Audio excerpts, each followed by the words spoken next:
आपकी सहमति के द्वारा दी गई उस क्षमता का सदुपयोग करने की जगह दुरुपयोग करता है, तो इसमें उसकी कोई जवाबदारी है? उसकी कोई जवाबदारी है? उसकी कोई सजा है?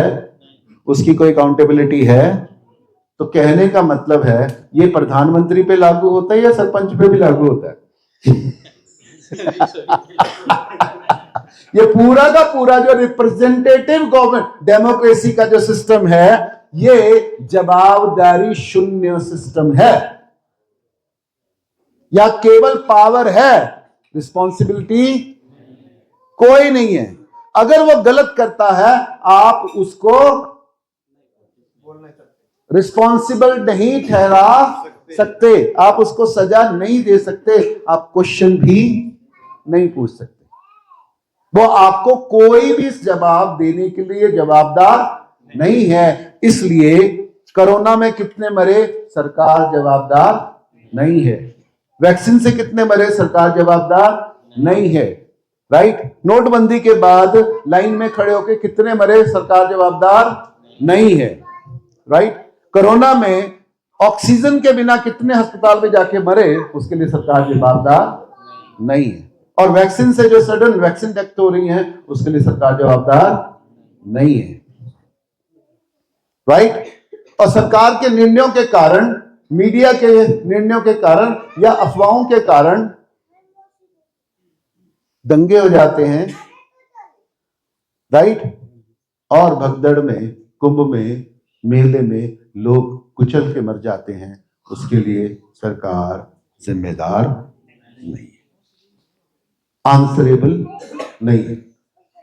आपकी गलतफहमी दूर हो गई। इसी तरह से आपके नफे नुकसान के लिए बैंक, आरबीआई जवाबदार नहीं है।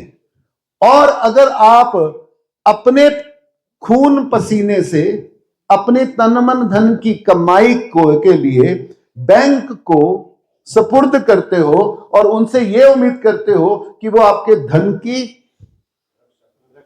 आपके रुपए की कीमत की रक्षा करेंगे, भाई उनकी ऐसी कोई जवाबदारी नहीं।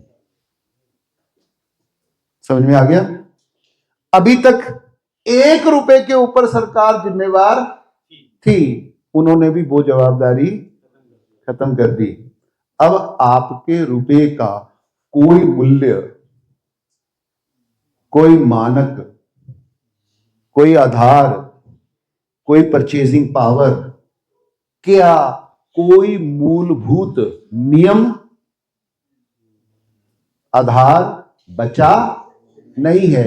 एक ही आधार बचा है, वो ये है कि आप लोग, हम लोग आज भी विश्वास करते हैं कि रुपया है, राइट। और सामने वाला भी विश्वास करता है, और उस विश्वास पे आप एक दूसरे के साथ लेन देन कर लेते हो। यही एकमात्र जवाबदारी है, वहां कोई जवाबदारी नहीं।